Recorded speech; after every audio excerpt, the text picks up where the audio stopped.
भक्ति बढ़ती जाए, उनकी निष्ठा बढ़ती जाए, वैसे वैसे गुरु महाराज की लीला में भी प्रकट होती जाए। तो गुरु दीक्षा का कुछ समय बाद तक सिंगाजी बाबा नगर हरसुद का ऊपर रहा और फिर बाबा अपना परिवार का साथ, अपना धन का साथ नगर पिपलिया का ऊपर आया, जहां आज सिंगाजी बाबा को समाधि स्थल, उस गांव को नाम पहले पिपलिया था, लेकिन तब से सिंगाजी बाबा को आगमन हुए हो, तब से उस गांव को नाम ही सिंगाजी रखा गया।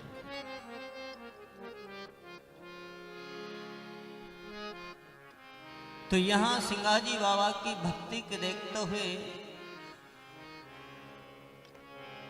उनका ज्ञान को देखते हुए कहीं जीव, कहीं लोग सिंगाजी बाबा से प्रभावित होने लगे और कहीं उनका से जुड़ने लगे।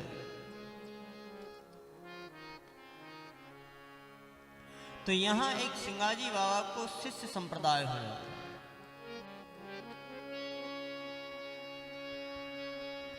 तो एक दिन सिंगाजी बाबा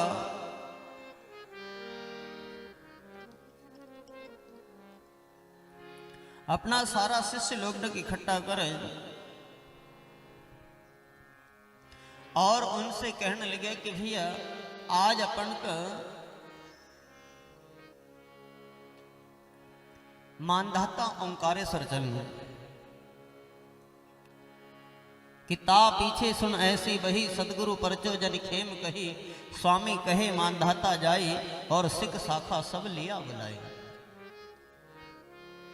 सारा गांव का लोग ने को बुलाया, सिख संप्रदाय का लोग ने को बुलाया और उनसे कहने लगे कि आज अपन का मानधाता ओंकारेश्वर चलना। तब देखो ये एक संत का भाव है, संत की लीला है कि कब किस समय उनके अंदर किस प्रकार का भाव प्रकट हो जाए। नहीं तो वही शिष्य लोग एक दिन सिंगाजी बाबा से मानधाता ओंकारेश्वर जाने की बात कही, तो उस समय सिंगाजी बाबा उनको ये कहीं न समझे दे कि सिंगाजी बोले निर्मल वाणी, सकल तीर्थ है फत्तर पानी। लेकिन आज खुद सिंगाजी बाबा अपना सारा शिष्य लोग में से कहने लगे कि भैया आज अपन का मानधाता ओंकारेश्वर चलना है। तो ये एक संत का भाव है, संत की लीला है, कब किस समय उनके अंदर किस प्रकार का भाव प्रकट हो जाए, ये तो संत ही जान सके। स्वयं भगवान भी कहते कि श्री हरि करद बखान, संत की लीला को केवल कोई संत ही जाने। जाकी गत ब्रह्मा नहीं पायो शिव सनकादि घरे, तो ताकी गत नर कैसे पावे, कहे संत विचारे। तो आज स्वयं सिंगाजी बाबा सारा शिष्य लोग ने इकट्ठा एकत्रित करीने कहने लगे कि आज अपन का मानधाता ओंकारेश्वर चलना है। लेकिन जाना से पहले गुरु महाराज उनका से एक निवेदन करे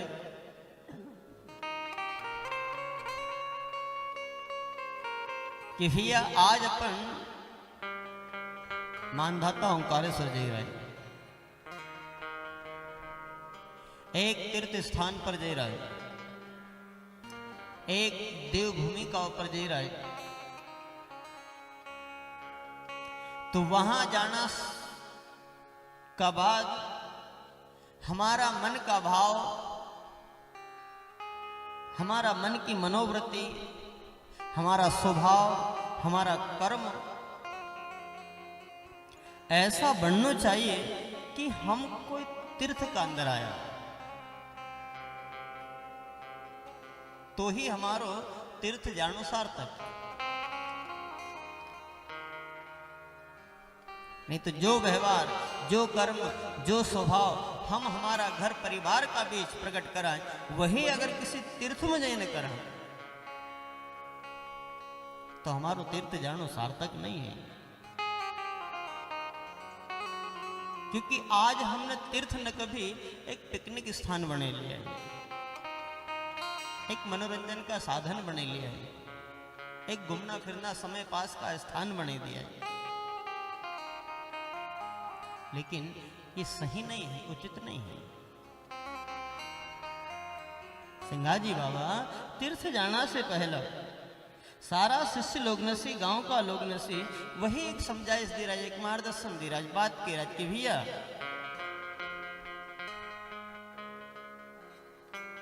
वहां जाना का बाद हमारा मन का भाव, मन की मनोवृत्ति, हमारा स्वभाव, हमारा कर्म ऐसा बनना चाहिए कि हम किसी तीर्थ के अंदर आया तो ही हमारो तीर्थ जानो सार्थक। नहीं तो सिंगाजी बाबा एक जगह लिखे अपनी वाणी के अंदर कि तीरथ जाए पर क्रोध ना जाए, तो तासे जम है चिलाई। जिस क्रोध को शांत करना का लिए, जिस विकार को खत्म करना का लिए हम कोई तीर्थ को सहारो लेवा, कोई तपोभूमि को सहारो लेवा, कोई अच्छी जगह पर जाना को प्रयास करा है, वहां भी कभी वो क्रोध तैयार है तो जानो उचित नहीं। तीरथ जाए पर क्रोध ना जाए, तासे जम है चिहिल। तीरथ गए पर झूठ ना जाए तो अंधी दुनिया भटका खाई।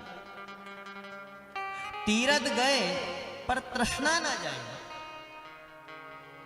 जान नफा छूटे नहीं।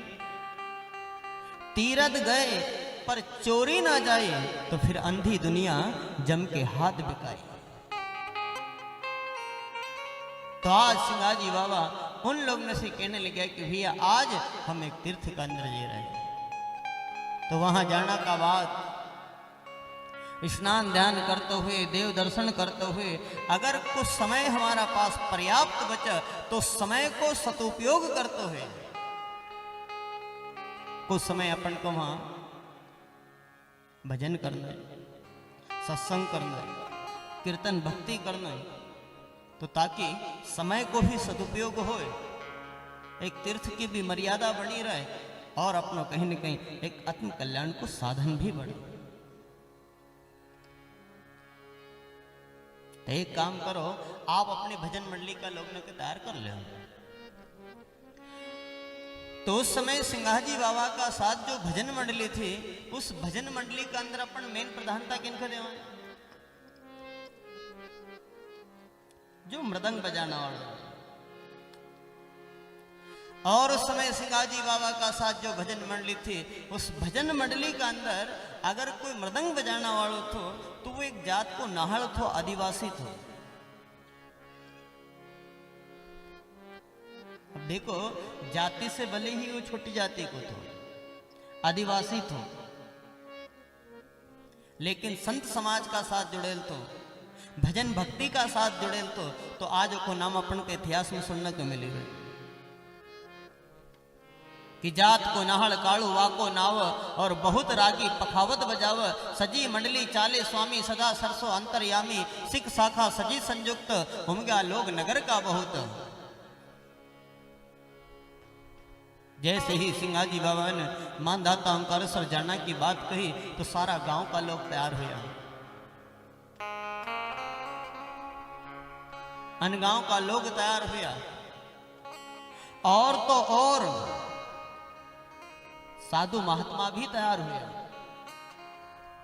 उमंग चले नेंगी बैरागी, सन्यासी सहित सबकी धुनी लागी, और स्वामी संग मानधाता आए, सिख शाखा सब मिलासन किए एकठा। जैसे ही सिंगाजी बाबा का साथ मानधाता ओंकारेश्वर गया तो वहां जाना का बाद फिर सिंगाजी बाबा एक निवेदन करेंगे कि भैया देखो, आज अपन इस मानधाता नगरी के अंदर आया,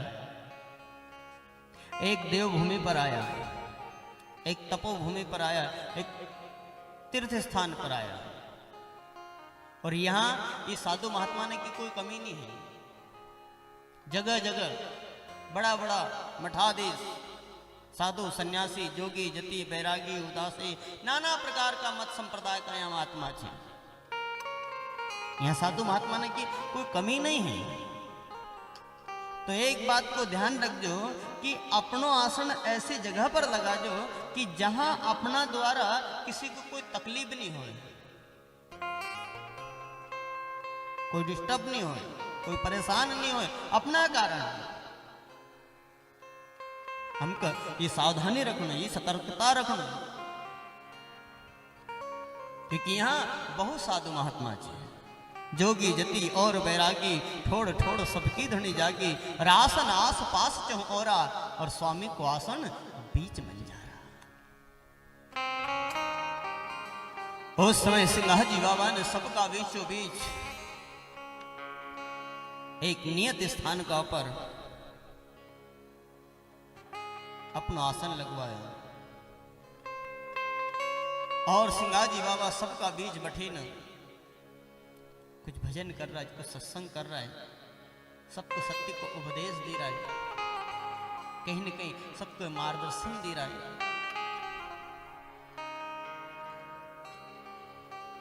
और भजन करता करता, सत्संग करता करता सिंगाजी बाबा अपनी एक ध्यान स्थिति में पहुंचे जाए कि बैठे हो गुपुत कोई नहीं जाने, और स्वामी को लाग्यो श्री हरि से ध्यान है।